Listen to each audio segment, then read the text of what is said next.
come to play. He's the biggest of them all. Step back, 4-3. Phoenix forced a turnover at halfway. Oh, yes, sir. Clock at 10. Adams the off balance. Oh my goodness! Two on the clock.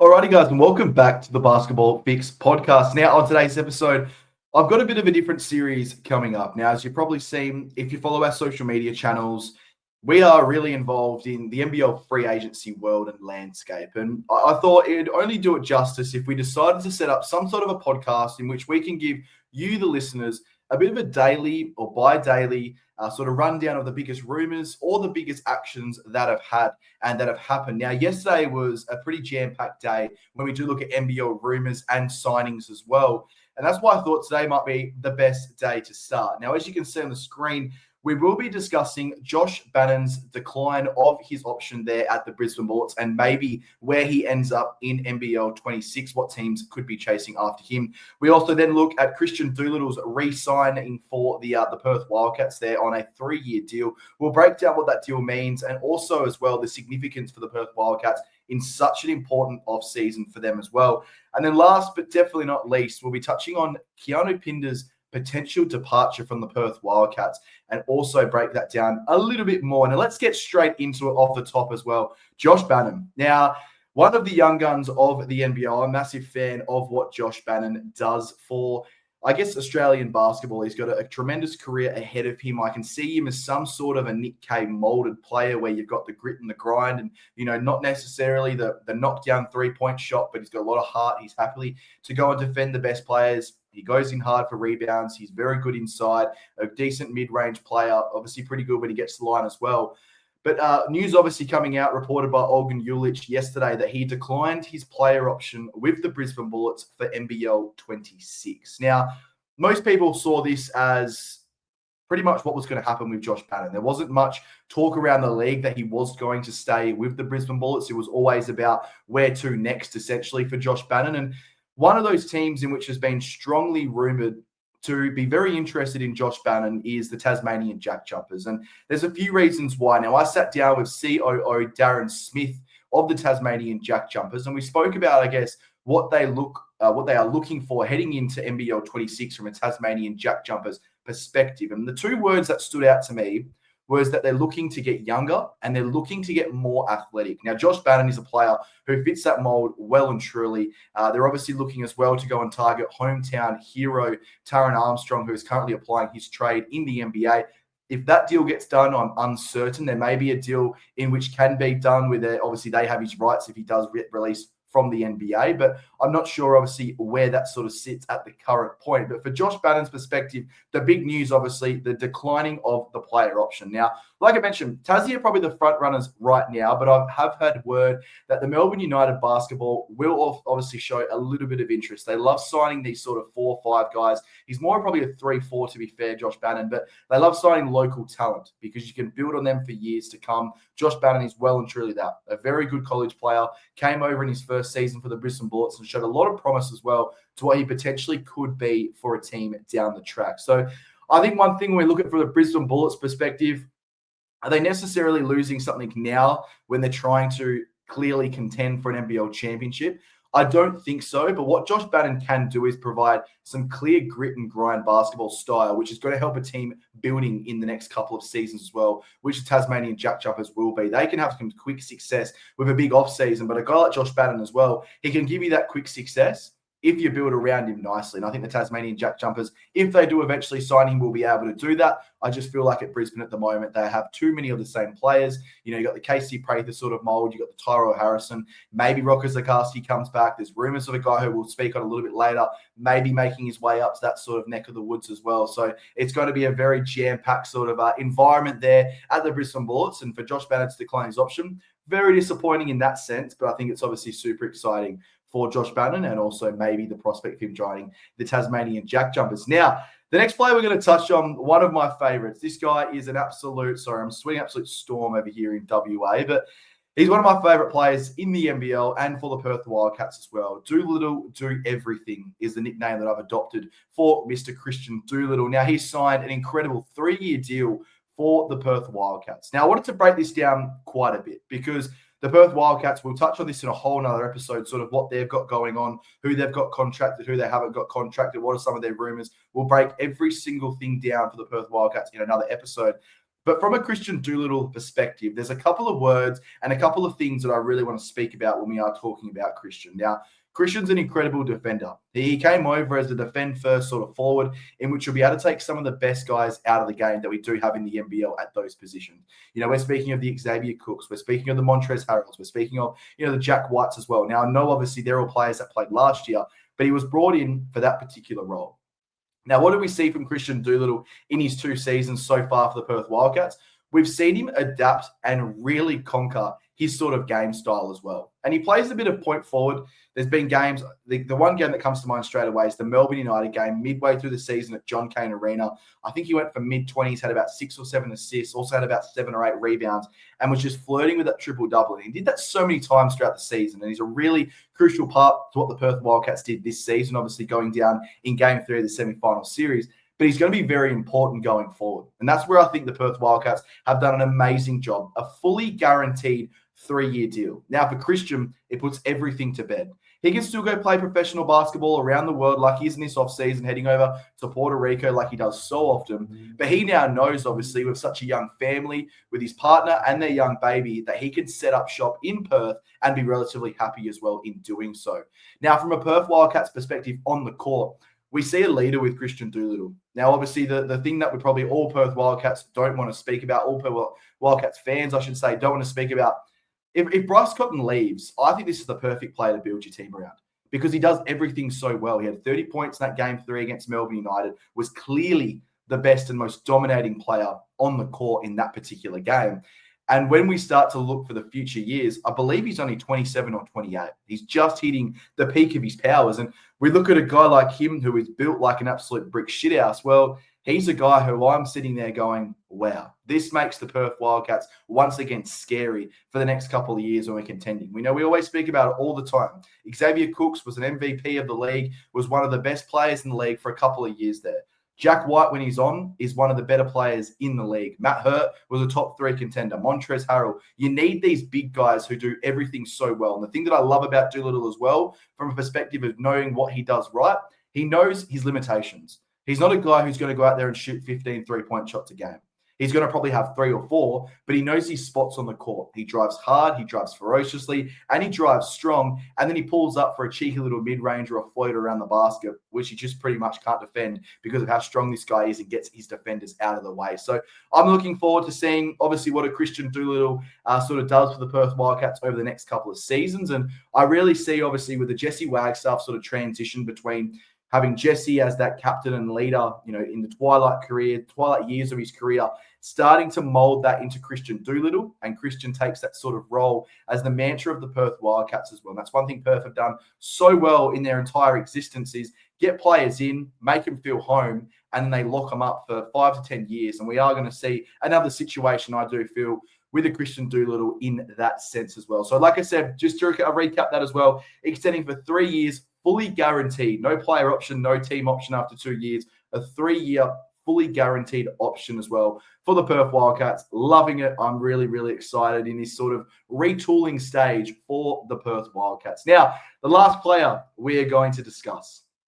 It's a bit of a disappointing one because when we look at this, would Perth Wildcats fans, and I'd love to hear them all in the comments, but are you surprised by this at all? Because I'm not. I'm clearly not surprised that Keanu Pinder potentially may be leaving the Perth Wildcats. Now, there was a tweet or an Instagram sort of post, I should say, last night, which was captioned, "Perth City, you showed me love. You will be missed." Now, foreshadowing that sort of situation, in the moment, I was like, damn, he's gone. He's done. He's 100% leaving the Perth Wildcats. That's it.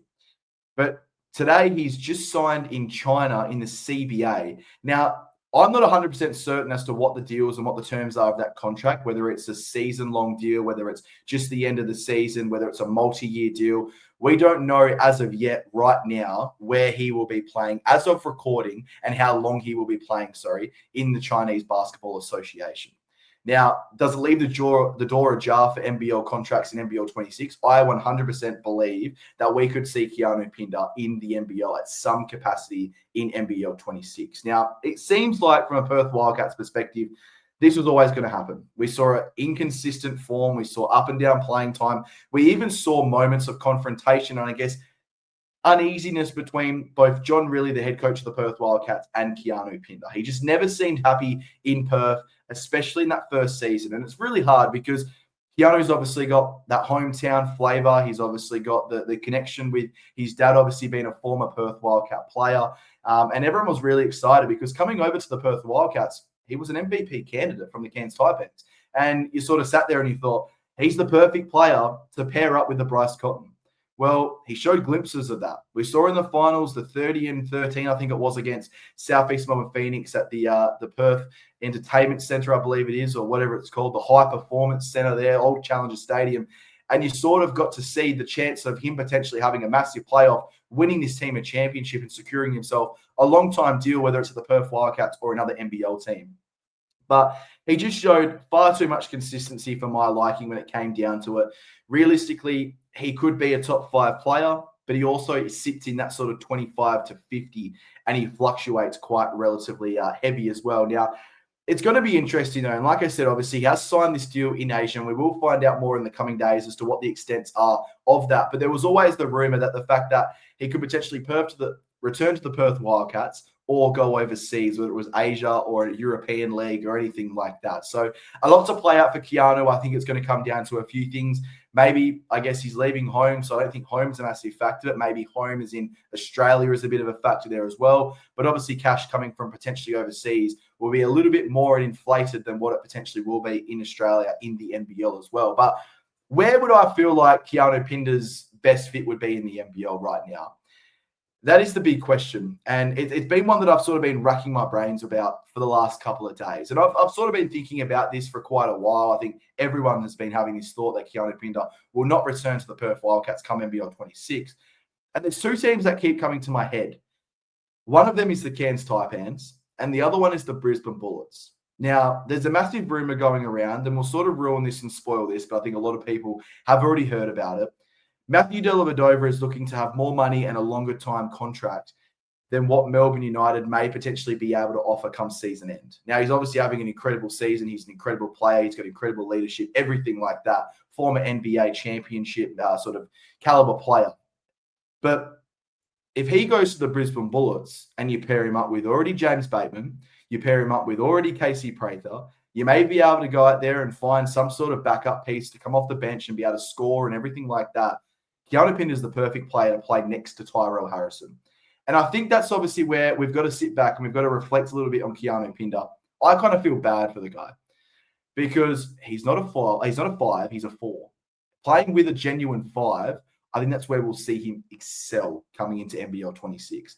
So if you match him up with a Tyrell Harrison, for example, at the Brisbane Bullets, that is dangerous from a Brisbane Bullets perspective. The starting lineup could be Matthew Dellavedova, James Bateman, Casey Prather, Keanu Pinder, and Tyrell Harrison. That is stacked. And they're obviously looking for that championship window. They're going very hard for potentially Chase Buford or Modi Mayor, obviously two former great coaches in the NBL. Chase Buford won 2 NBL championships. Modi Mayor obviously took the New Zealand Breakers to a grand final series. They are really aggressive and will be really aggressive this offseason. So that might be a fit that works really well for Keanu. Now, the other team I mentioned there is the Cairns Taipans, and it's for one reason, the strong connection and relationship with Adam Ford. Now, obviously, no longer is Adam Ford the coach of the Cairns Taipans, but he still has a massive part to do with that team and shaping their future from what it seems to be a more advisory role. Now, obviously, they've got a few names circling their coaching sort of staff. We'll speak about that in a later episode when we get into it, but that may be the perfect fit as well. They've got AK Gak, who's a young 22-year-old center, I believe he is, or 23-year-old center who's currently playing over in the NBA G League and showing some really positive signs there. That is a perfect guy to once again pair up with Keanu Pinder. You may be able to play a Sam Wardenberg as a small forward. They've obviously also got Tanner Groves as well, who's a slightly undersized 4 or 5 man, but plays a lot bigger than what he is. I believe he's only 6'9", But when he's matched up against a Tyrell Harrison or some of these other big guys in the NBL, you don't notice those extra couple of little centimeters there as well that Tanner Groves is giving up. But that's another exciting thing. We obviously saw his best form and his best time in his career up to date at the Cairns Taipans. Obviously had a bit of a stopover at the LA 36ers when he was just developing himself. And then I believe it was the New Zealand Breakers there as well before heading to the Cairns Taipans to become an MVP caliber player who demanded a lot of money and came home as well in that instance. So disappointing, obviously, for Keanu. It would have been nice to, I guess, sort of to see him have some championship success for the Perth Wildcats, be able to bring this club back to what it was throughout those 2010s. But obviously he leaves, I guess, a bit disappointed as well, you'd imagine, and also probably hoping to find his best basketball again. That's where I feel quite happy for Keanu. He gets now to go out there and find, obviously, himself again, have fun playing basketball, and not to make it feel like a chore, which it sort of seemed from afar and watching on TV or watching live. He just seemed disconnected at some times as well, which you can understand when you're a guy who probably should be playing 31, 32 minutes and you're riding the bench playing 18 to 22 minutes, night in, night out. So it's going to be very interesting to see, obviously, what the Perth Wildcats do to in this NBL 26 free agency period. There are a couple of the big names. Now, like I mentioned, we're going to be continuing this all free agency period long. These will be Monday to Friday episodes, so expect these on your YouTube, Spotify, or your Apple Podcasts every Monday to Friday. Now, these are for you. As much as they're going to be about breaking the news down, I'd love for you all to interact with us. Get involved, get in contact with us, whether it's in the comments of the YouTube or the Spotify, or get in contact with us at our Instagram as well, at the Basketball Fix Podcast. And let us know what rumors you want to hear about. And if you have a rumor, let us know and we can break down, do we think that's going to work? Do we not think it's going to work? We're going to have exciting guests on. We're going to try and get a few guys from the NBL media team. We obviously have our individual team podcast in which we'll be having them on to break down, obviously, all of these exciting moves to see what it sort of does for their teams as well. And then we're going to have some all special guests on as well. I'll have Ryan and Jeremy on at certain stages as well to break down some moves and everything like that. So exciting times here for the NBL Free Agency Fix presented by the Basketball Fix. Now, if you want to see and keep up to date with all the rumors and everything else going on, you go and check out the Basketball Fix website. Now, no disrespect to Aussie Hoopla, no disrespect anywhere else. This is the number one spot for all rumors in the NBL. Updated daily, updated hourly, whatever you want, whatever you expect, it's happening at the Basketball Fix free agency tracker. All you've got to go and do is search up www.thebasketballfix.com, click on the little drop bar to the side, click on NBL free agency tracker, and go from there. It's really simple to use. Scroll down, click on your name, you can see the rumors, the contracted players, the off-contracted players. If you scroll back up to the top, you can see the whole NBL. It's amazing. Every single rumor that is in the NBL so far, with players who have played in the NBL before, players you may not have even heard of before, they are all there at the Basketball Fix website as well. You can also filter the rumors to your individual team, potentially rumors for the NBA as well. Everything that you can possibly want when it comes to NBL free agency, you can have it there at the Basketball Fix website. Now, that'll wrap up today's show. Like I said, obviously, plenty coming up on this NBL free agency fix.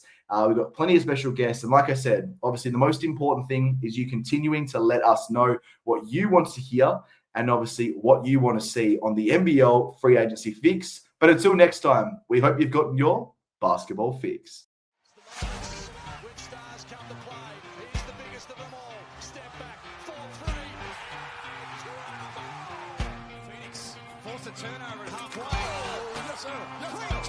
Clock at 10. Adams the off balance. Oh my goodness!